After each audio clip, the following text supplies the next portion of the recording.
अकोला शहर के प्रभाग क्रमांक 7 स्थित तारफेल परिसर में रेलवे प्रशासन द्वारा अतिक्रमण हटाने की कार्रवाई शुरू की गई है। इस कार्रवाई की जानकारी मिलते ही पूरे क्षेत्र में हलचल मच गई है और बड़ी संख्या में लोग अपने घरों से सामान निकालते हुए नजर आए।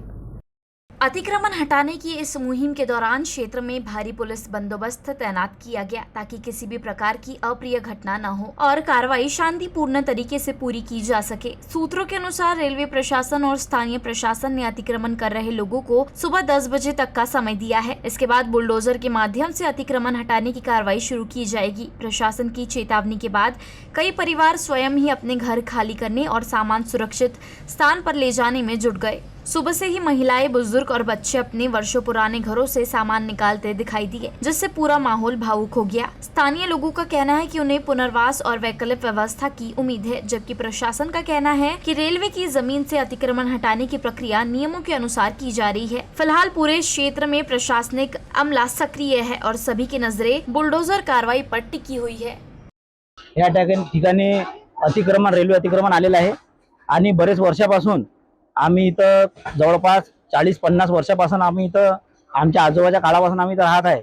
परंतु शासनाने आम्हाला वारंवार पर्याय व्यवस्था देण्याचे आश्वासन दिले होते, परंतु अद्याप आम्हाला ते पर्याय व्यवस्था मिळालेली नाही आहे।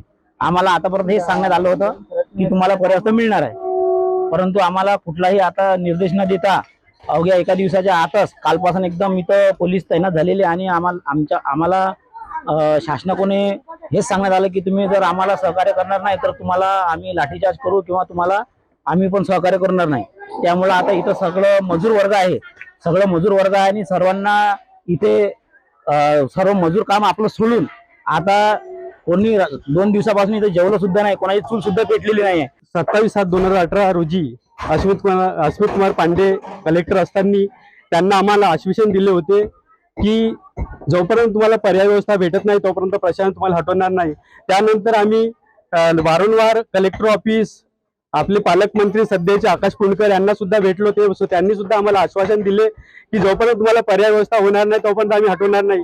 परंतु त्यांनी घात केला, आम्हाला नोटीस न देता त्यांनी आम्हाला घर उचलण्यास सांगितले आणि इथं कमीत कमी पोलीस प्रशासनाचा दबाव आणून आम्हाला ते घर उचलण्यास सांगितलेलं आहे आणि आम्हाला अद्यापपर्यंत नोटीस दिलेली नाही आहे। परंतु पोलिसांच्या दबावाखाली आणि ह्या पूर्ण याच्या खाली आम्हाला हे करावं लागत आहे।